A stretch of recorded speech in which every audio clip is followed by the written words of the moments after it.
क्या किसी इंसान की मृत्यु उसके जन्म के क्षण में ही लिखी जा सकती है? क्या कोई मां अपने बच्चे को गोद में लेकर यह जान सकती है कि एक दिन उसका वध उसी परिवार का व्यक्ति करेगा? और क्या कोई व्यक्ति भगवान को खुलेआम अपमानित करके 100 बार तक जीवित रह सकता है? द्वापर युग में एक ऐसा राजा हुआ जिसका अहंकार इतना विशाल था कि उसने धर्म सभा में स्वयं श्री कृष्ण को चुनौती दे दी। उसने पितामह भीष्म का अपमान किया, पांडवों को कायर कहा और भगवान श्री कृष्ण को एक साधारण ग्वाला कहकर पुकारा। लेकिन वो नहीं जानता था कि उसकी हर गाली उसकी मृत्यु की ओर बढ़ता हुआ एक कदम थी। 1, 10, 50, 99 और फिर एक ऐसा क्षण आया जब स्वयं कृष्ण की मुस्कान गायब हो गई। आज की इस डेका क्यूरियो स्पेशल कथा में हम जानेंगे शिशुपाल के जन्म से लेकर उसके अंत तक की पूरी कहानी।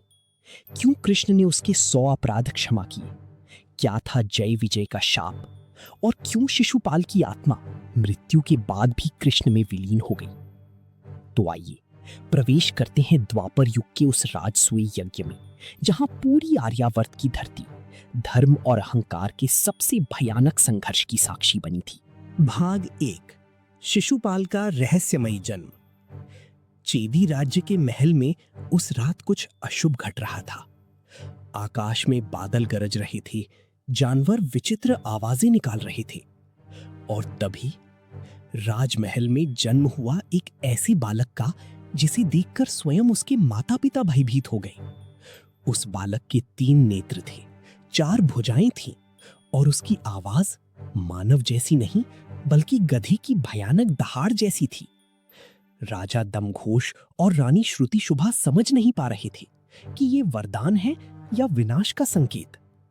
तभी आकाशवाणी होता है, हे राजन, भयभीत मत हो, ये बालक असाधारण है, लेकिन इसकी मृत्यु उसी व्यक्ति के हाथों होगी जिसकी गोद में बैठते ही इसको अतिरिक्त अंग गायब हो जाएंगे। ये सुनते ही पूरे राज्य में भय फैल गया, क्योंकि अब हर आने वाले व्यक्ति को उस बालक की गोद में बिठाया जाने लगा। महारथी आए, ऋषि आए, राजा आए, लेकिन कुछ नहीं हुआ। फिर एक दिन द्वारका से श्री कृष्ण चेदी पहुंचे। जैसे ही कृष्ण ने उस बालक को अपनी गोद में लिया, उसका तीसरा नेत्र गायब हो गया, 2 अतिरिक्त भुजाएं विलीन हो गईं। पूरे महल में सन्नाटा पसर गया। बुआ श्रुतसुभा रोने लगी और कृष्ण के हाथ पकड़कर बोली, कृष्णा, क्या तुम ही मेरे बच्चे के काल बनोगे? कृष्ण ने बहुत ही शांत स्वर में कहा, बुआ, जो विधाता ने लिख दिया है उसे कोई नहीं बदल सकता। बुआ गिड़गिड़ाने लगी, तो मुझे वचन दो कान्हा, तुम मेरे बेटे की गलतियों को माफ करोगी।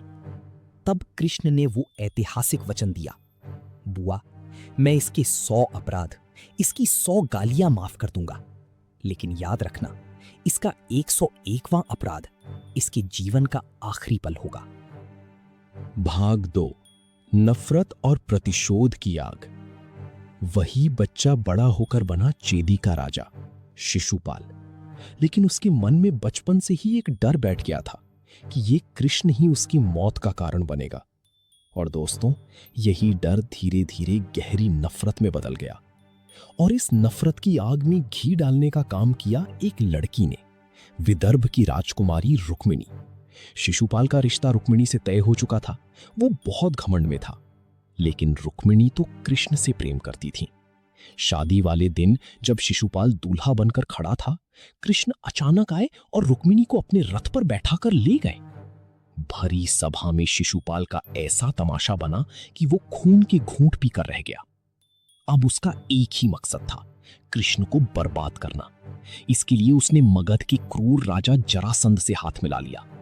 लेकिन कृष्ण की नीति के आगे किसकी चली है? भीम ने जरासंध को बीच से चीरकर उसका वध कर दिया। शिशुपाल अब पूरी तरह अकेला और बौखला चुका था। भाग 3, वो आखिरी सभा और सुदर्शन न्याय। अब आता है कहानी का सबसे बड़ा मोड़।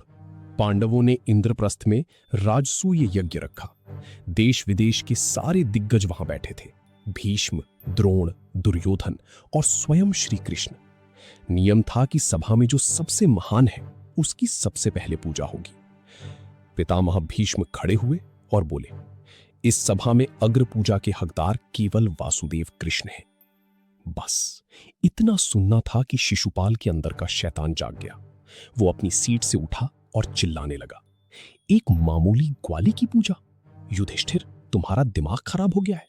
इस छलिए ने कंस को धोखे से मारा, ये रणभूमि से भाग गया, ये चोर है, चरित्रहीन है। भीमसेन अपनी गदा उठाकर उसे मारने दौड़े, लेकिन कृष्ण ने हाथ उठाकर भीम को रोक दिया। पूरी सभा हैरान थी कि कृष्ण चुपचाप गालियां क्यों सुन रहे हैं। असल में कृष्ण चुप नहीं थे, कृष्ण तो काउंटडाउन गिन रहे थे। 1, 10, 50, 80, 99। शिशुपाल अपनी ही मौत की उल्टी गिनती गा रहा था। उसे लगा कृष्ण डर गए हैं। उसने आखिरकार 100 का आंकड़ा पार कर दिया और कृष्ण के माता पिता को भी गाली दे दी। और तभी 101वें अपराध पर कृष्ण की वो मुस्कान गायब हो गई। कृष्ण की गूंजती हुई आवाज आई, शिशुपाल, तुम्हारी मां को दिया मेरा वचन आज पूरा हुआ। अब तुम्हारा काल तुम्हारे सामने खड़ा है। क्षण भर में कृष्ण की उंगली पर साक्षात सुदर्शन चक्र प्रकट हुआ। उसकी चमक से पूरी सभा की आंखें चौंधे आ गईं, और इससे पहले कि कोई पलक भी झपका पाता, सुदर्शन चक्र हवा को चीरता हुआ गया और एक झटके में शिशुपाल का सिर धड़ से अलग हो गया। अंत, मृत्यु का महारहस्य और संदेश। शिशुपाल के मरते ही जानते हैं क्या हुआ? उसके शरीर से एक बहुत ही खूबसूरत चमकदार रोशनी निकली, और वो रोशनी हवा में तैरती हुई सीधे जाकर भगवान कृष्ण के सीने में समा गई। पूरी सभा आंखें फाड़े देखती रह गई कि इस पापी को मोक्ष कैसे मिल गया।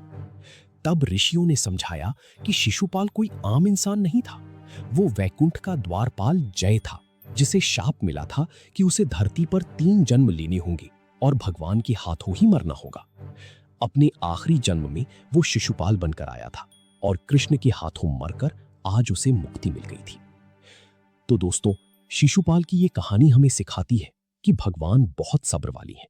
वो हमारे पापों को तब तक सहते हैं जब तक सुधरने का मौका होता है, लेकिन जब हमारा घमंड और हमारे पाप अपनी हद पार कर देते हैं तो विधाता का न्याय न्याय बनकर नहीं बल्कि काल बनकर आता है।